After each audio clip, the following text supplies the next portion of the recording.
بتوانم بگیرم خواهر عزیزا و شما بفرمایید سوالتون را. السلام علیکم و رحمت الله و برکاته. علیکم السلام و رحمت الله و برکاته. الحمدلله خواهرم بفرمایید. استاد سوال من همین بود که من در امر معروف فهمیدم که اگر زن بعد نماز 5 وقته در حق شوهر دعا نکند نمازش قبول درگاه خدا نمیشود. آیا همین حقیقت است همین حدیث؟ خواهرم درباره مخصوص که نمازت قبول نمیشود من یگان دلیل نمیدونم، در این باره یگان دلیل نمیدونم، ولیکن میدونید که از روی سنت ما پیش از سلام دادن دعا میکنیم رب اغفر لی ولی والدی ولی جمیع المؤمنین و المؤمنات گفته، برای خود، برای پدر و مادر، برای تمام مؤمنان. و برای شوهر دعا کردن همین اخلاق خوب است. همسر تو از پدر فرزندانت است، یعنی برای شوهر حتما دعا کنید.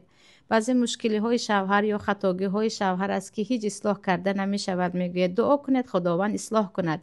و در قرآن هم خداوند ربنا هب لنا من ازواجنا و ذریتنا قرة اعین واجعلنا للمتقین اماما، به ما این دعا رو یاد میدهد که دعا کنید که خدایا فرزند مرا و همسر مرا نور چشم من قرار ده، با بودن آنها من به فرزند و همسری کسی اصلا هوس نخورم. یعنی دعا کردن برای شوهر خیلی خوب است، برای زن هم خوب است، ولیکن با قبول شدن نماز این هیچ رابطه ندارد. کدام نمازها قبول درگاه الله هستند، کدامش نه، این را فقط الله یگانه میداند. یگانه الله میداند، این علم غیب است و این گونه یگان دلیل هم نیست در این باره که همین گونه باشد که حتما باید دعا کنی، اگر نکردی به نمازت که حق پروردگار است و فرض است به آن خلل رسد. خواهر آمینه بفرمایند. و یکم آمینه بفرمایید. السلام علیکم و رحمت الله و برکاته استاد. و علیکم السلام و رحمت الله و برکاته. جزای خیرتان تیم. و یکم خواهر بفرمایید. استاد جان سوال داشتم، وقتی که آدم بندگی کند همون اهلی اویلش مقصد خیش تبارش لباساشون میبرورن میشوین، همین رواست که یا اینکه اگر انا یگان چیزش ماند این باید همون در یگان لبش آب زده گیریم که این مرده مقصد در چه قبر. خواهرم درباره لباس مرده را شستن و با آب زدن یگان دلیل وجود ندارد، مگر اینکه مرده بیمار باشد که مثلا شاید یگان نجاست چیزی بود گویان از روی تازگی این را شویند، اما از روی شریعت که پیامبر لباس مرده رو بشوید گفته باشند یگان دلیل وجود ندارد. یک عرف و عادت ما هست که عرف عموما خلاف شریعت است که حتما لباسهایش را میشویند یا که حتی نو باشد هم بعضی هم میشویند که به شریعت یگان رابطه ندارد، بافته های مردم است. و برای مرده پس از مرگش حدیث پیامبر صلی الله علیه و سلم وقتی شما میمیرید شما را یگانه یا عملهای صالحتان یا دعاهای فرزندانتان یا اینکه از آن صدقه های جاریه که مانند علم پهن کردن یا درخت شنانیدن یا راه ساختن که یعنی مردم از آن استفاده میبرد، اینها همراهیتان میکند و گناه ها هست که اذیتتان میکند در قبر و به لباس شما، به خانه شما، به چیز چار شما دیگر صاحب میراثگران شما میشوند. یعنی فرزندان شما، همسر شما با هم از روی شریعت تقسیم می شود و اینکه لباسش را بشویید، به آب زنید، به مرده خلل دارد، گپ‌های بافته تماما خرافاتی است. خواهر و یکم خواهر صرف نوشتگی بفرمایید. حافظه خواهر حافظه بفرمایید. نیستن؟ نیلوفر استاد جان الله حفظتون کنند. استاد جان سوالم هم که مادرم گفتن که آنو کس و معلومه صنفای ابتدایی از همه معاششون میخواند پول حج جمع کنند. بعد می شود که بعضی وقت پدر و مادر یکم پول تحفه میکنشونن. خواستم که از شما پرسم که ممکن که همین تحفه در همون پول حج رویشون کنند. اکو معلوم نه که وای چه خیلی پول در دستی فهمیدم سوالتون خواهر جان. درباره هدیه شاگردان خصوصا در مکتب ها شخص مومن باید جدا کند این هدیه است یا رشوه. خیلی که میدانید در مردم ما در کشور ما تمام رشوه و پاره رو هدیه گفته میدین، تحفه پولی گفته میدین. وقتی مادر و پدر یک طلبه تحفه کرد و دیگرها نکرد و معلمه مخصوص برای هدیه با اون معامله دیگر میکند، یا اینکه پدر و مادر هدیه میکنند به معلمه در وقت امتحان، پیش از امتحان، یا برای اینکه طلبه فرزندی دو خان دارند، در اینجا معلمه باید ایمانش را پیش از نفسش بگیرد و بگوید من از کسی هدیه نمیگیرم.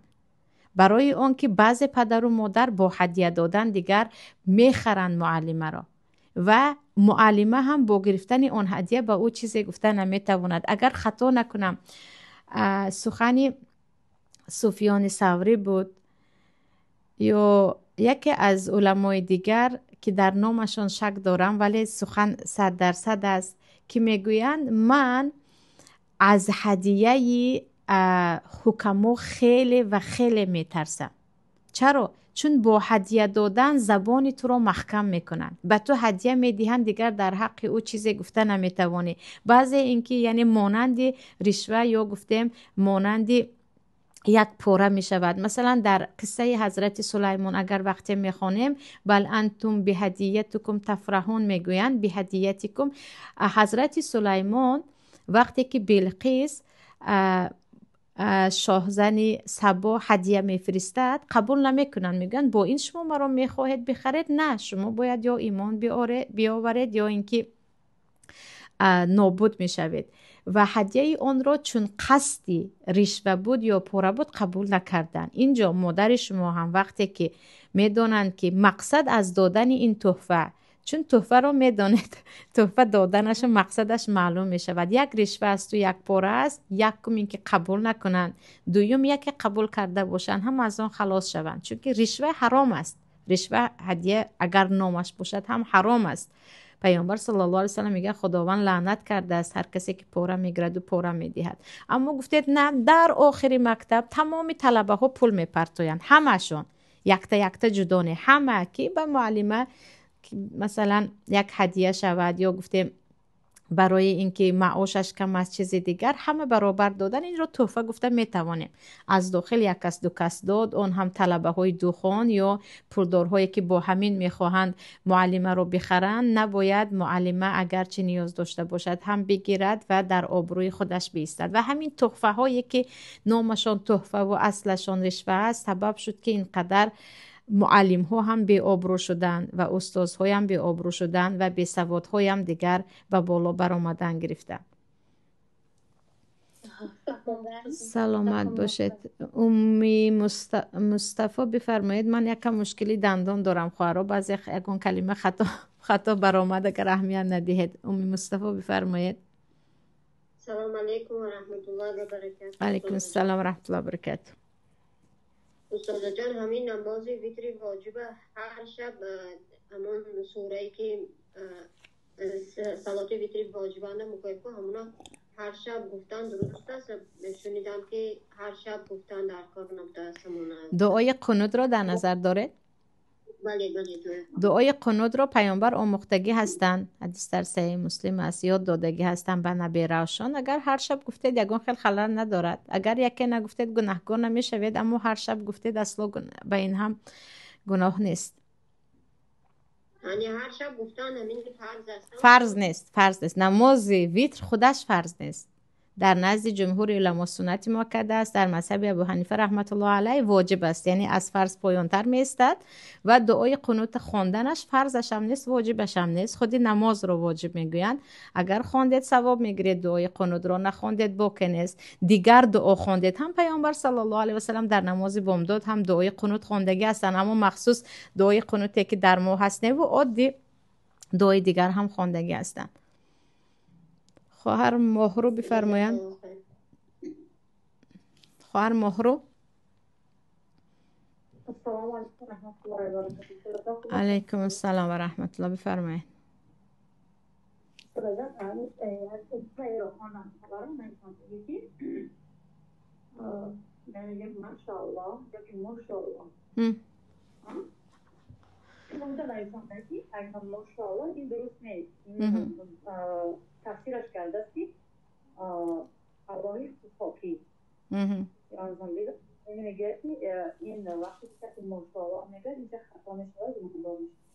خواهر مهرو نمیدونم که چی خیلی گفته است، لیکن همین رو والله اعلم میدونم که ما تاجیک‌ها الف رو یعنی ا رو او میگوییم همیشه و حرف رو حفظ میخونیم. برای همین مثلا آمین رو حتی آمین میگوییم و بسیار رحمانی رو رحمانی میگوییم.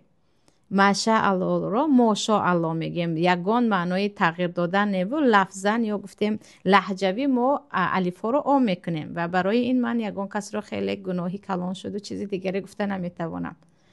نام ها رو هم عیناً همین خیل. امینه رو آمینه میگوییم. خواهر امی عبدالله بفرمایند. ها بگوین. وقتی که میگن که بعضی‌ها رو تربیت کردن نمی‌شود، یعنی بعضی‌ها رو تربیت کردن سنت. اما میگه الله تعالی بعضی‌ها به دنیا آورده است، لیکن یکی هست که میگن که زاد است، اون است که بعد هست باید تربیت کردنش مشکل است. اسلام چیست میگه؟ درباره اینکه انسانی بد اصلا تربیه نمی شود، خواهرم در قرآن در سوره مائده درباره تربیه سگ گپ می رود. جواره المکلبین آمدگی است، سگ‌های شکاری که سگ معلم میگویند. در شریعت یک سگ را تو میگیری و با او می آموزانی و کیشین گویی میشیند، خیزگویی میخیزد، بعد او مثل سلاحی تو میشود. تو با او شکار کرده میتوانی. و جنگل می روی، یک آهو را بسم الله گفته فرستادی قپیده آورد، حتی اگر مرده باشد هم آهو و تو گوشتش حلال است. در شریعت که حتی یک سگ را می شود تربیه کرد، البته که انسان هم تربیه می شود. سگ که حیوان است. خواهر فاطمه امی شکرانه شما بفرمایید.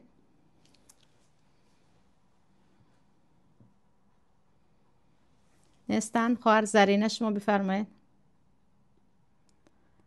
خواهر زرینه. استاد جان مامی. ها شما بفرمایید.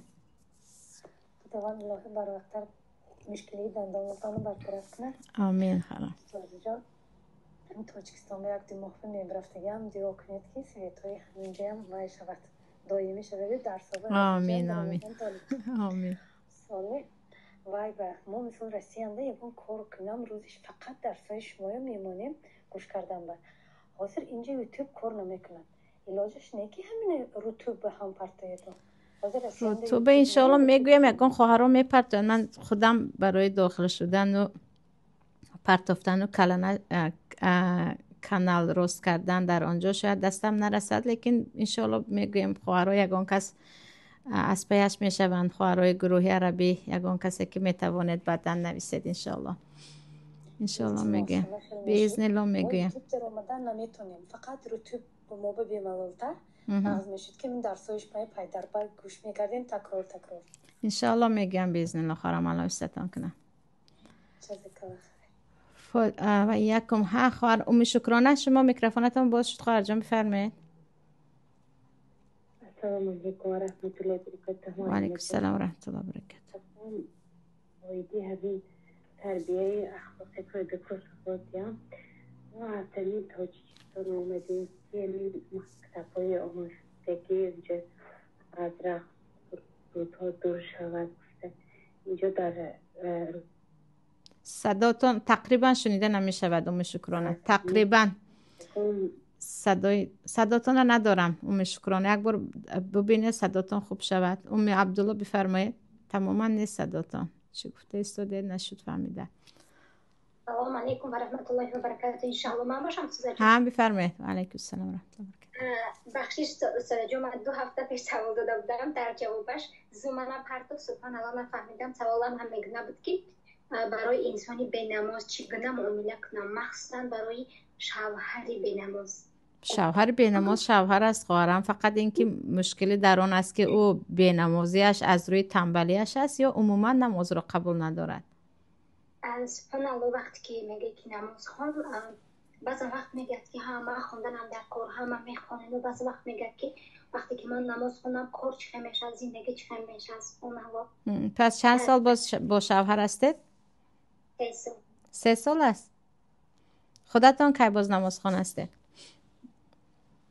بله. خودتان از کی نماز خوانه؟ برای چی به بینماز شوهر کردید؟ به بینماز سببی به شوهر کردنتون چی است؟ نمیدونستم که نماز نمیخونه. عجب، نپرسیدید؟ وقتی که میپرسیدم میخونم میگفتن تمام. اگر خواهرم سبحان الله بینمازی من در بورش پیشتر هم گفته بودم از گناهی هست که حتی کسی که از روی تنبلی نماز نمیخواند آیا این مسلمان است یا کافر است، گفته علما با هم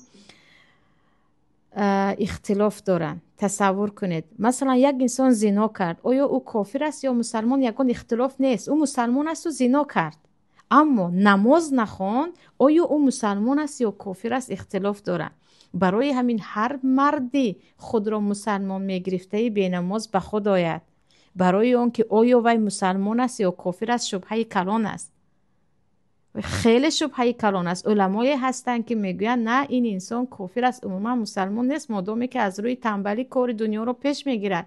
بعضی از علما میگن که مسلمان است و باید کشته شود، نعوذ بالله. مسلمان است و اگر نماز نخواند باید کشته شود. یعنی از دزدی کردن، از زنا کردن، از تمام گناه ها بینمازی خطرش هم گناهش هم بالاتر است.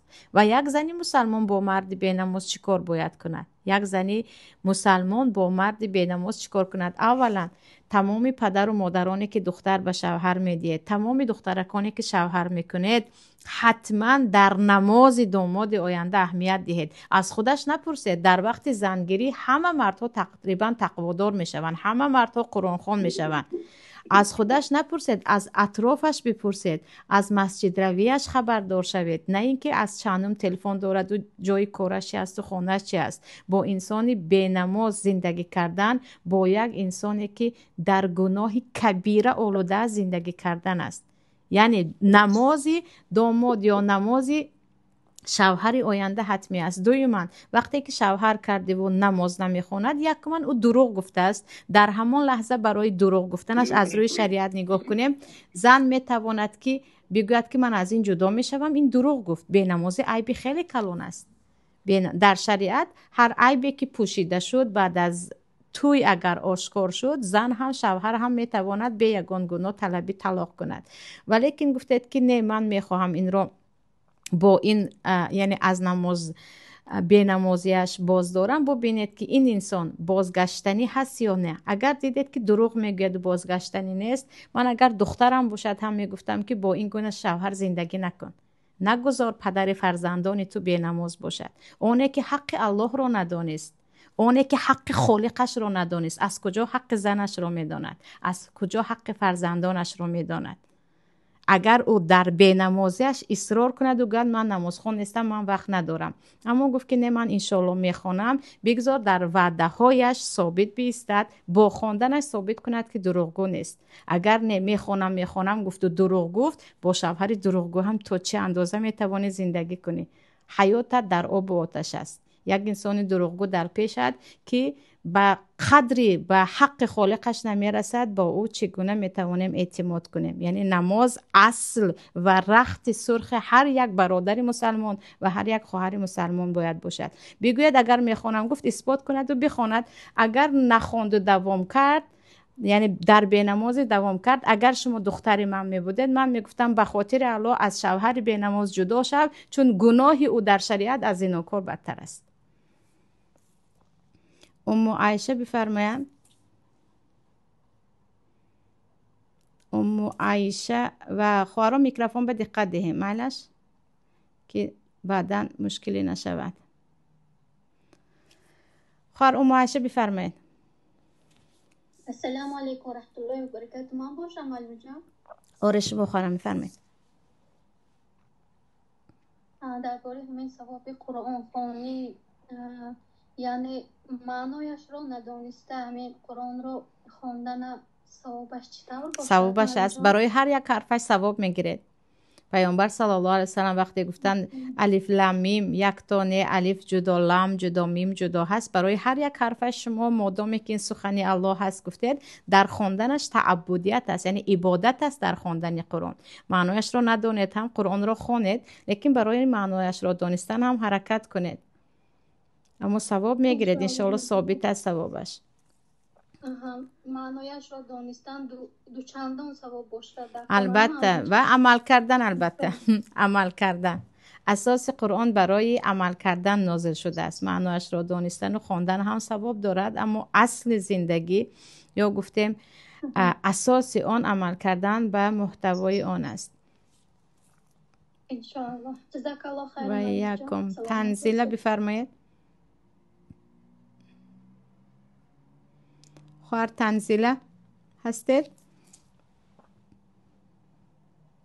نیستن. امی ابوبکر شما؟ السلام علیکم و رحمت الله و برکاته. علیکم السلام. الحمدلله بفرمایید. سوالی من همین است که من جان بسیار جا میشنیم همین تعزیه میریم و کسایی که میگذارن قرآن میخونیم برایشون میبخشیم. در همون معرکه ها بسیاری میشنن که آدمای کلانسال هستن و قرآن خوندن نمیتونن. ما یاشا قرآن میخونیم ده میگیم که خیلی ثوابش شما بخشید. همین میگم ممکن نیست که همه یک کسی دیگر ده بخشی. ایوه میگه تو یکون ثواب نمیگیری، بعد برای مرده ها قرآن خونده بخشیدن هم ممکن نیست. میگه قرآن برای زنده ها هست. همین یکون اساس دارد همین دو وای. درباره به مرده بخشیدن قرآن خواهرم، در زمان پیامبر صلی الله علیه و سلم پیامبر به هر تعزیه که می رفتن که ثواب تعزیه خیلی کلان است، گناه بخشیده می شود، به مقصد تعزیه دادن از خانه برآمدید. و پیامبر وقتی که به تعزیه می رفتن برای مرده قرآن خواندگی نبودند و دعا می کردن. الله خداوند گناهاش ببخش، جایش رو از جنت کن، اهل بیتش ثبت، دعا می کردن. پیامبر به یگان مرده قرآن خوندگی نبودن. ولی بعضی آثار است از بعضی صحابه ها که پس از مرگ من به من سوره مثلا فاتحه خواند گفتگی هستند، یا مثلا حدیث ضعیف است، ضعیف باشدم که پیامبر میگن اقرأوا علی موتاکم یاسین، برای مرده هایتان سوره یاسین خوانید، لیکن حدیث رو علما ضعیف میکنند. بعضی از علما به همین که پیامبر به یگان مرده قرآن نخواندند و قرآن خوانید نگفتند، در حالی که صلی الله علیه و سلم 3 دختر خود را گور کرده بودند، پسر خود را، همسر خود را، چند صحابه ها را، پیامبر به یگان تاش که میگن قرآن نخواندند و قرآن خوان نگفتند، فقط دعا کنید، سنت دعا کردن است. بعضی از علما میگن پیامبر صلی الله علیه و سلم صدقه دادن از نام مرده، حج کردن رو اجازه دادن. حدیث در بخاری هست، حدیث در کتاب‌های صحیح هست. وقتی که میگن ثواب صدقه رو بخشیده میشود، همه چیز ثوابش رو بخشیده میشود. قرآن رو هم، حتی سبحان الله الحمدلله گفته، تسبیح رو هم، همه چیز رو ثوابش رو بخشیده میشود. فهمیدید؟ برای همین مسئله قرآن خوانده بخشیدن بین علما چی است؟ اختلاف است. مثلا در مذهب ابو حنیفه رحمت الله علیه جایز است، در مذهب امام احمد جایز است، در مذهب امام مالک فقط جایز نیست، در مذهب امام شافعی هم قول راجح است، جایز است که قرآن میخوانی خدایا ثواب این عملی مرا اگر قبول کرده باشی به فلانی بخشیدم، گفته میبخشی. اما بعضی علما میگن پیامبر دعا کردن، دعا کنید. ولیکن در مسئله عزاداری های ما که در معرکه یا گفتیم در عزاخانه می نشینید، اونجا یک کس قرآن می خوند، پس همه برابر دعا می کنند، آیا دعاها صمیمی هست برای مرده هست، یا اینکه اونجا دیگر قرآن خوان به همه نگاه می کنند و نعوذ بالله در اکثریتش دسترخوان آرستگی، دسترخوان برای خوراک و چند میوه ها که خوراک خوردن در ماتم حرام است، ممکن نیست رفته در آنجا خوردن. کارهایی هست که نه صحابه ها کردن نه پیامبر کردن، که در مرده خانه رفته باشن، همشون جمع شده نشسته باشن، خوراک خورده باشن، بعد از خوراک خوردن گریه کرده باشن، بعد از آن قرآن خوانده باشند و بخشیده باشن. این عرف و عادت های ما هست که از این سنت پیامبر خیلی دور است. یعنی شما برای مرده میخواید کار رو ببخشید، در تنهایی قرآن خوانید و بخشید، در نزد اکثریت علما میرسد. صدقه کنید و برایش بخشید، حتمی نیست در درونی یک خانه زن قرآن خوانید همه برابر دعا کنید و فکر کنید که یک عبادت کلان کرده ایستادید. اما گفتید نه، قرآن رو میخوانم برای اون که هر جا قرآن خوانده می شود پیامبر صلی الله علیه و سلم میگن فرشته ها اونجا رو احاطه میکنند و آرامش نازل می شود. قرآن میخوانیم تا به اهل خانواده یک تسلیت دهیم. آیت قرآن انسان را تسلیت میبخشد. مثلا وقتی که پیامبر میمیرند و صحابه ها حتی حضرت عمر تماما نمیفهمند که چیکار کنند، وقتی حضرت ابوبکر آیت را میخوانند که ما کان محمدون الا، ببخشید آیت کاملا به یادم نآمده ایستاده است، اما دوامش همین که افئن مات او قتل انقلبتم علی اعقابکم بود. اگر یکی یعنی محمد بمیرد یا کشته شود آیا از ایمانتان برمیگردید؟ همین آیت رو وقتی میخوانند، ببخشید که لفظ کاملی آیت به یادم نرسیده ایستاده است، حضرت عمر میگن که گویا که یکمین بار بود که من این آیت رو شنیدم. یعنی این آیت تسلیت میبخشد به حضرت عمر. برای همین اگر گفتیم که ما آیت رو میخوانیم که اهل بیت کمی صبر کنند، آیت های صبر رو یا مثلا آیت ها درباره مرگ رو میخونیم، این چیزی دیگر است، این نصیحت است. اما کاری که ما مردم عموما میکنیم در حقیقت دور از سنت است که خصوصا در خانواده مرده ماتمدار رفته در آنجا یک نشست کرده، خورده و غیبت کرده و بعد از این گریسته و بعد از این قرآن خواندن در حقیقت دور از و تو دعا کن گویان در حقیقت دور از سنت است، که حقیقت است که باید بگویم اگرچه برای بعضی ها قابل قبول نیست. همینجا السلام علیکم و رحمت الله و برکاته. و علیکم تنزینه. یک کمی سوال میخواستم جواب گیرم. عبادت در دوش بنده دلیلش کدام سورا بود استاد جان؟ از نو؟ عبادت بر دوش بنده دلیلش کدام سورا بود؟ نفهمیدم من مقصدتون چی است. بر دوش بنده یعنی اکومی دلیلش در کور گفته است برای هوا گفتم. نه من نفهمیده استادم که سوال چی است. سوال رو نفهم. سوال خودش نامعلومه یعنی؟ آره برای من نامعلوم است. یعنی نایستگی است که عبادت بر دوش بنده دلیلش کدام؟ نه از اما خودش بپرسید که مقصد سوال چی است. من والله نفهمیدم مقصد سوال چی است. یک دیگه سوال استاد جان، عقیده ماتریدی و عقیده ابو حنیفه یعنی در کدامش اعتقاد کنیم؟ شما درباره عقیده ماتریدی کمی معلومات بدهید پس من بگویم. یه مثالی که بعضی کس میگن که ما عقیده ماتریدی هستیم. خودتون چی میدونه دربارش؟ یعنی از ابو حنیفه کمتر میدونم، یعنی از ماتریدی نمیدونم. خیر باشد باید درباره عقیده ماتریدی بخونید، بعداً درباره عقیده ابو حنیفه بخونید، بعداً بگوید، وگرنه از عقیده ابو حنیفه چیزی که انتقاد میکنن در مسئله کم و زیاد شده ایمان است. کم و زیاد شدن ایمان است که در ابو حنیفه رحمت الله علیه ایمان رو همچون یک تصدیق میبینند و میگویند به چیزی باور کردی و تصدیق کردی او کم و زیاد نمیشود. جمهور ایمان رو عمل میبینند و میگویند با عمل کردن ایمان زیاد میشود و کم میشود، یعنی با همچون مسئله تصدیق نمیبینند. اما شوخی ماتریدی دربارش باید بدونید که خیلی شوخی وسیع است و سبحان الله در بعضی جایها خصوصا در اسماء و صفات الله خیلی مسئله هایی هست که به تعویل فرآمدگی است. مثلا درباره دست، درباره چشم، درباره وجه که دربارش به این مسئله ابو حنیفه رحمت الله علیه یگان رابطه ندارند، که ابو حنیفه رحمت الله علیه گفته باشند که مثلا خداوند فرآمدن خداوند در سه یک شب این فرآمدنش نیست، این مسئله مثلا خلوت است، یا وقتی که خداوند ید الله فوق ایدیهم میگوید مقصد دست نیست مقصد قدرت است. اینها رو که در ماتریدی هست یگان تاش در سخن ابو حنیفه رحمت الله علیه نیست.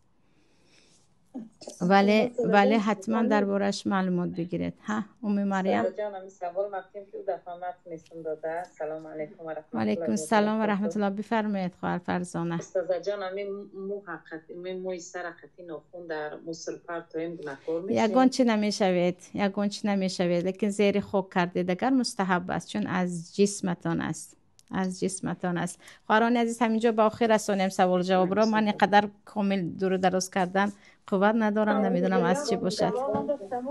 اما خواهر